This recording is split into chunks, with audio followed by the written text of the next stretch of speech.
Hello and welcome to this new lecture. Today we'll make the spiral stairway at the back of the house. We'll go through the many possible ways to make a spiral stairway. Before starting, make sure to make a new tag for the staircase. We already have one tag named Spiral Stairs, so we can name this tag Spiral to keep things simple. Make this tag the current tag. To make the stairs, first we'll trace and create a single step using the information available from the plan. Use the line tool to trace the first step and extend those lines up to the centre of the circle. Remove the extra portion, if any. Then, use the arc tool to complete the surface of the step. Use the push-pull tool to make the step 16 centimeters high. Now, we will make this step into a component. You'll see later why we're making this step a component. Select the Rotate tool and toggle on the Copy command by pressing Ctrl.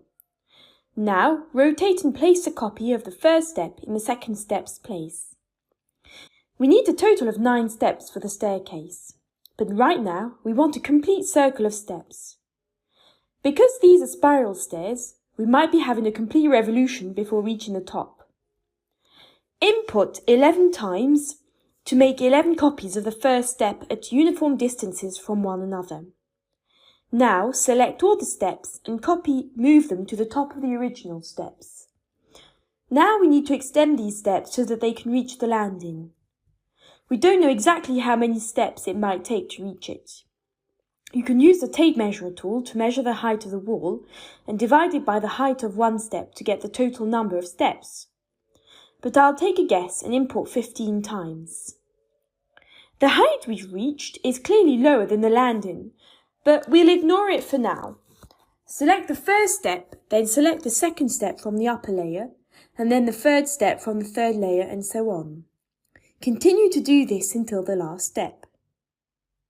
Turn off the house tag if it is making it difficult to select the steps. One thing that you must know is that the last step on the stairway should align with the last step in the house plan.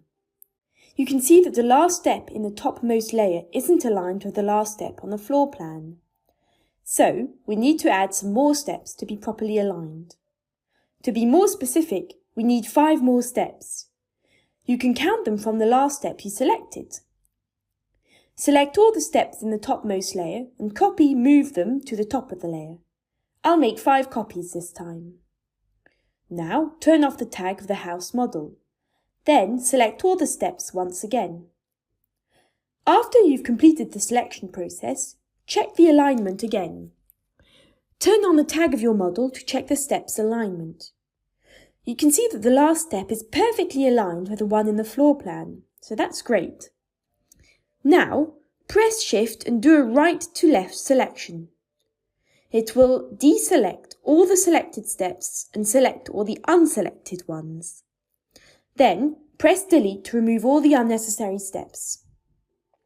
We need to modify the stairs, so turn off the tag on the model once again. Remember, we made the steps a component in the beginning. I'll now show you what it was for. We need to reduce the thickness of the steps. Double select any step to edit it and decrease the thickness by 8 centimeters. All the other steps have been edited as well because they are all projections of a single component. Now we need to draw the pole for the steps. And we need to remove the extra portion from the sharp corners of the steps. Using the floor plan as a reference, draw a circle on the pole of the stairs as indicated in the plan. Now copy and move this circle over to the first step. Now we'll remove the extra portion away from the corner. Double-click on the step to edit it. We can't remove the extra surface because the circle was made in another group. So we need to make another circle in this group. When you make a circle, the circle appears on all the steps. Use the Push-Pull tool to push the extra surface down and then remove the extra lines. Delete the extra circle as well. Then, use the Push-Pull tool to make the pole taller. And that's a wrap from today's lecture. Well done. We'll continue from here in the next lecture. I'll see you then.